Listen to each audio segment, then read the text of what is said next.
Corporation ഉദ്യോഗസ്ഥരുടെ അനാസ്ഥയ്ക്കെതിരെ പ്രതിഷേധിച്ച് ഒറ്റയാൾ സമരം നടത്തി എറണാകുളം സൗത്ത് 62-ാം ഡിവിഷൻ കൗൺസിലർ. ഡിവിഷനിലേക്ക് അംഗൻവാടി, അൽസൈമേഴ്സ് ഹോം, പകൽവീട് തുടങ്ങിയവ പണിയുവാനായി ഹഡ്കോ അനുവദിച്ച തുക ലഭ്യമാക്കുന്നതിന് കോർപ്പറേഷൻ ഉദ്യോഗസ്ഥർ വീഴ്ച വരുത്തിയെന്നാരോപിച്ചാണ് division councillor Padmaja S Menon പ്രതിഷേധവുമായി രംഗത്തെത്തിയത്. ഈ വിഷയത്തിൽ മേയറും മറ്റധികാരികളും ഇടപെട്ട് ഉടനെ പരിഹാരം കാണണമെന്നാണ് ഇവരുടെ ആവശ്യം.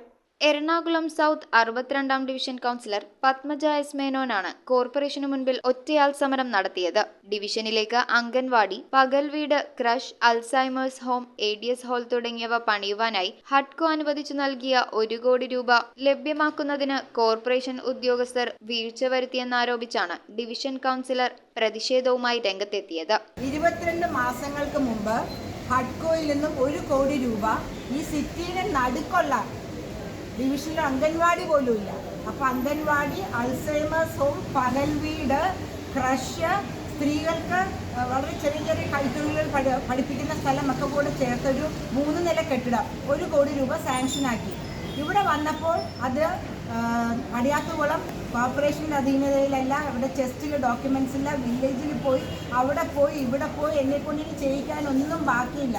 ഇതിന് ഓരോന്നിനുമുള്ള ടാക്സ് റെസീറ്റിന് കിട്ടാനുള്ളതൊക്കെ എൻ്റെ കയ്യിൽ നിന്നുള്ള പൈസ കൊടുത്താണ് ചെയ്തിരുന്നത്. 9,000 രൂപ മാത്രമാണ് ഒരു കൗൺസിലറുടെ ശമ്പളം. എന്നിരിക്കെ എത്ര പ്രാവശ്യം ഞാൻ തിരുവനന്തപുരത്ത് പോയി, എത്ര പ്രാവശ്യം കളക്ടറേറ്റിൽ പോയി, ഇവിടെയുള്ള ഓരോ ഉദ്യോഗസ്ഥരുടെയും കാൽക്കൽ വീണു. അവസാനം കുറച്ച് നാളുകൾക്ക് മുമ്പ് ഈ പറയുന്ന സ്ഥലം കോർപ്പറേഷൻ്റെ തന്നെ വസ്തുവാണെന്നത് കണ്ടുപിടിച്ചു. ഇത്രയൊന്നും നമ്മൾ ചെയ്യേണ്ട ആവശ്യം ഉണ്ടായിരുന്നില്ല. അത് കഴിഞ്ഞപ്പോഴേക്കും ഇലക്ഷൻ്റെ തിരഞ്ഞെടുപ്പ് പെരുമാറ്റച്ചട്ടം വന്നത് കാരണം ടെൻഡർ കൊടുക്കാൻ പറ്റില്ലാത്ത സ്ഥിതിയായി. ടെൻഡറൊക്കെ റെഡിയാക്കി വെച്ചു. ഇത് കഴിഞ്ഞ ഉടനെ 6-ാം തീയതി 7-ാം തീയതി രാവിലെ ടെൻഡർ അപ്ലോഡ് ചെയ്തു. 3 പേര് ടെൻഡറിൽ പങ്കെടുത്തു. L1 കോഴിക്കോട് നിന്നായിരുന്നു. അവരെ നെഗോസിയേഷന് വിളിപ്പിച്ചു. ഇന്നലെ അവരെത്തി. എന്തൊക്കെയോ അവർ നെഗോഷിയേറ്റ് ചെയ്ത് കുറച്ചു കൊടുത്തു.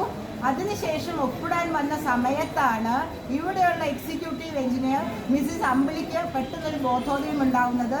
ഈ തുക അവരുടെ സാങ്ഷനിങ് കപ്പാസിറ്റിക്ക് മുകളിലാണ്. 75 ലക്ഷം രൂപ വരെ അവർക്ക് സാങ്ഷൻ ചെയ്യാൻ പറ്റുകയുള്ളൂ. ഉദ്യോഗസ്ഥരുടെ ഈ അനാസ്ഥയ്ക്കെതിരെ മേയറും മറ്റ് അധികാരികളും ഇടപെട്ട് ഉടൻ പരിഹാരം കാണണമെന്നാണ് ഇവരുടെ ആവശ്യം.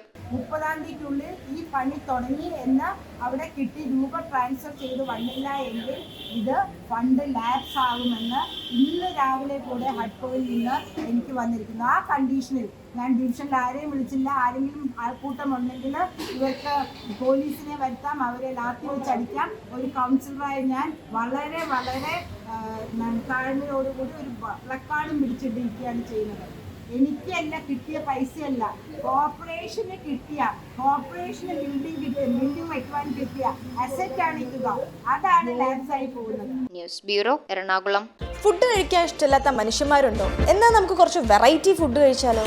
ഷാക്ക്, ബുസായി ബീഫ്, ഫിറ, കസാവ എന്നിങ്ങനെ 40ഓളം സോൾട്ട് സ്പെഷ്യൽ ഡിഷസ്. മാത്രമല്ല, നാടൻ വേണ്ടവർക്ക് നാടൻ, ചൈനീസ് വേണ്ടവർക്ക് ചൈനീസ്, അറബിക്ക് വേണ്ടവർക്ക് Arabic. Salt restaurant, Thoppumpady and Panampilly Nagar.